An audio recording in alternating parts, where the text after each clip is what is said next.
Hi, and welcome. You're listening to the X22 Report. My name is Dave, and this is episode 1416A, and today's date is November 3rd, 2017, and the title of the episode is, How Do You Boost the Economy to Make the Public Believe We Have Recovered? This is how. Let's get into the economic collapse financial news. Now, a couple reports ago, we talked about Venezuela and how they might not be able to make their first payment. Well, they made their first payment. Now, the thing is they're getting ready to refinance and restructure all foreign debt. And the creditors are panicking, and it looks like this weekend we might have some type of default, or everyone agrees and there's no problems. But this is something that we're watching right now, because as we can see that Venezuela's creditors, well, they're owed a lot of money. In total, Venezuela has about $143 billion in foreign debt owed by the government and state entities, with about $52 billion in bonds, according to Torino Capital.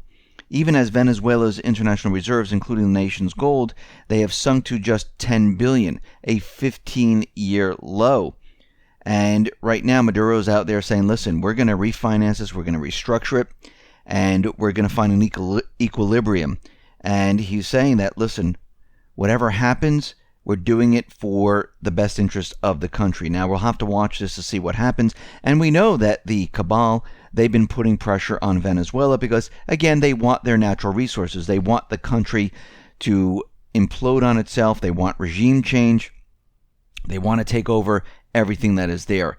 Meanwhile, here in the United States, what they're doing is they're trying to keep up the idea that, yeah, look, the economy is great. Trump is out there telling you that the economy is great.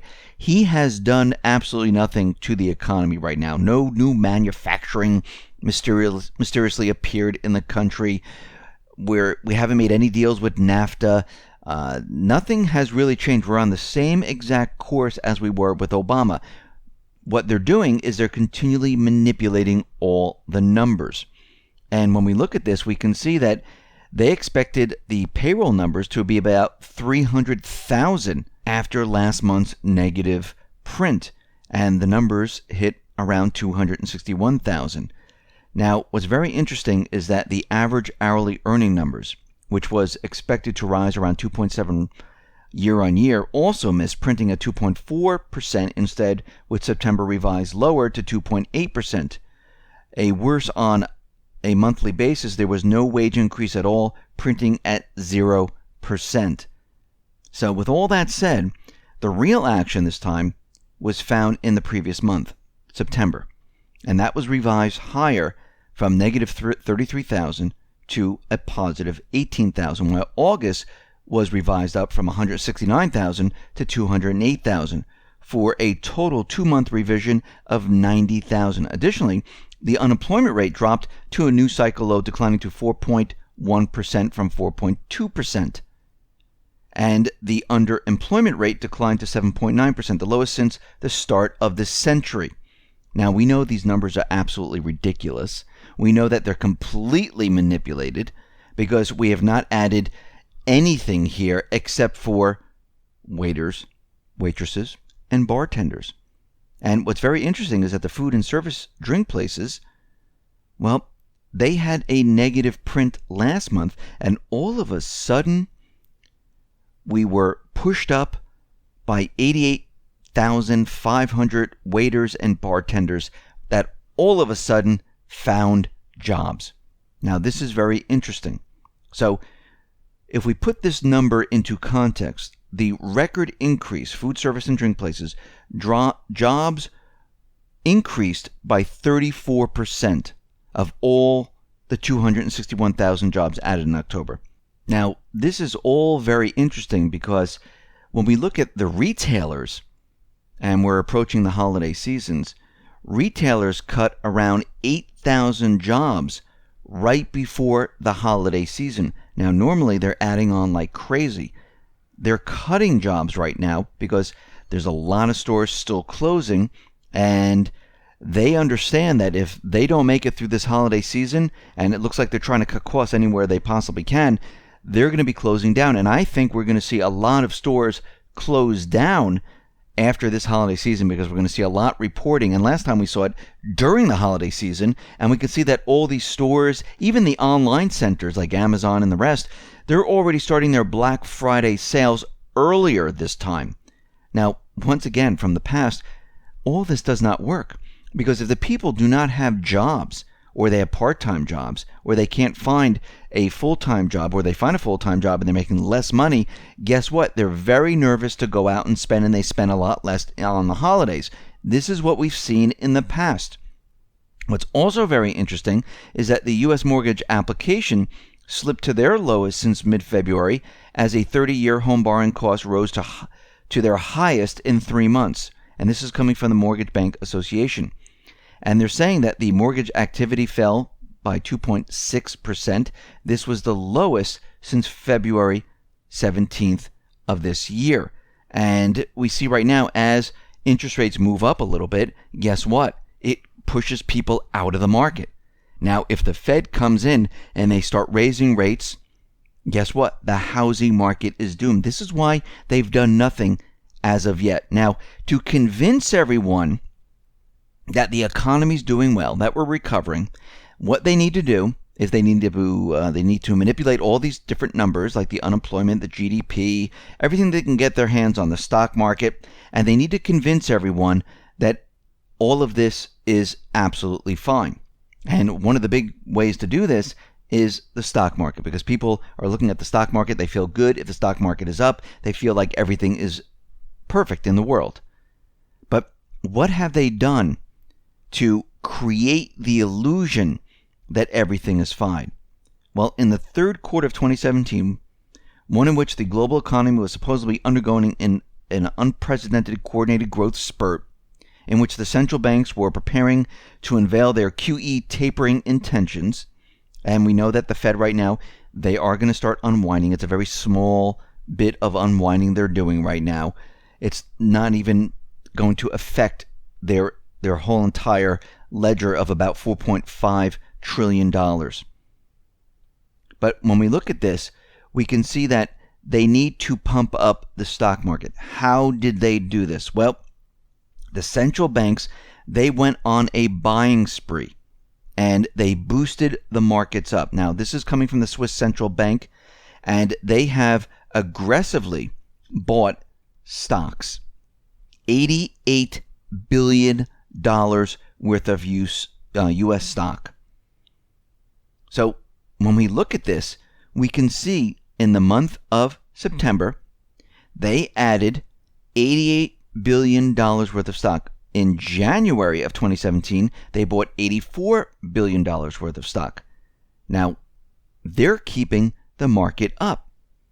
And we can see right now that their first top 20 holdings are as follows: Apple, Microsoft, Facebook, Amazon, Johnson & Johnson, AT&T, Procter & Gamble, Verizon.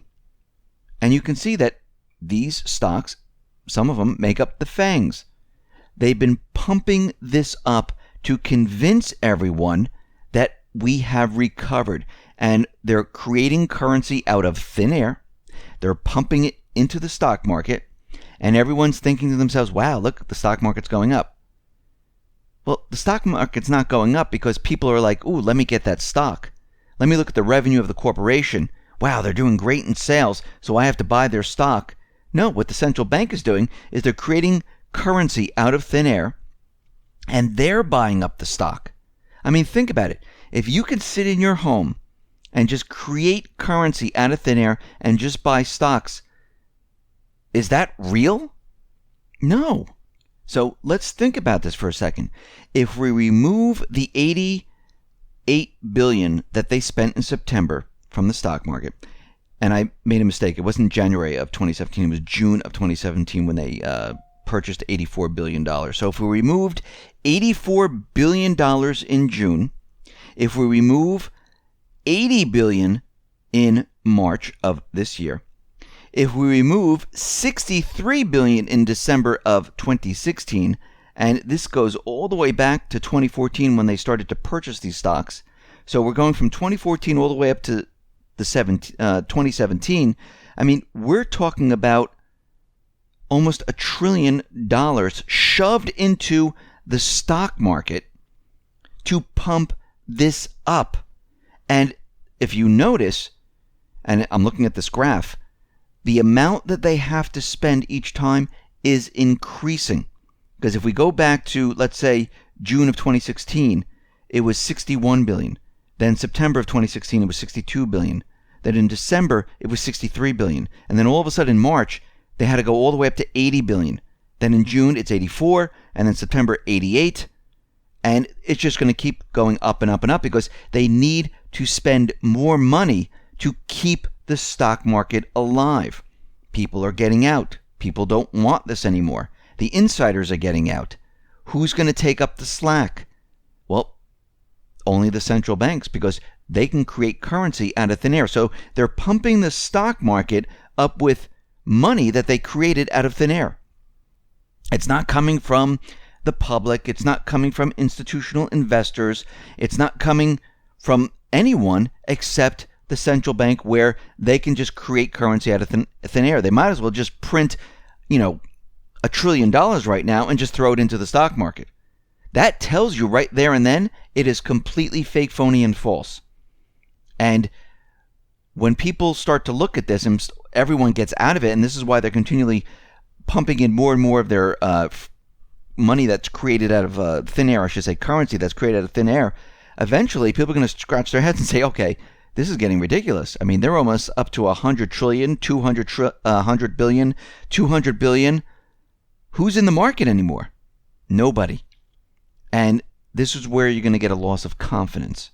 This is where people are going to say, okay, something is totally wrong here. And this is when people are going to start saying, okay, I'm backing off. And this is where the economy is going to completely implode. When people start to lose confidence, they retract. And you're going to see this more in retail. You're going to see this more in housing. You're going to see this everywhere, because just because they're pumping up the stock market, trying to convince everyone that the economy is doing well, people are going to get wind of this, and they've already started, and they're going to say, you know something? There's not many jobs out there. I'm a little nervous about my job. I'm not going to be spending on house. I'm not going to be spending on gifts, and I'm not going to be going out to retail. And people start to, hoard their money. This is what we've been seeing. And for those people who are trying to make ends meet, they're dipping into their savings, saying, okay, I don't have enough to pay off the credit cards. I don't have enough to buy the food. And this whole thing is going to come tumbling down. Now, the Fed, they understand this. The ECB, they understand this. This is why they're trying to keep everything status quo. This is why they don't want to make major moves, because they realize they created this illusion. And if they do anything wrong, they will be blamed for it. And this is why they're tiptoeing around everything, because they know if they raise the interest rates once, twice, 3 times, at this point, the whole housing market completely falls apart. We see it when it just ticks up just a little bit. All of a sudden, it knocks all these people out of the market. And this is why we've been saying get ready, get prepared, because you can see what's happening already when you look over time, how much they need to spend to keep this system alive. Listen, everyone, thanks a lot for listening. Be well, be safe, and especially be prepared. Thanks a lot.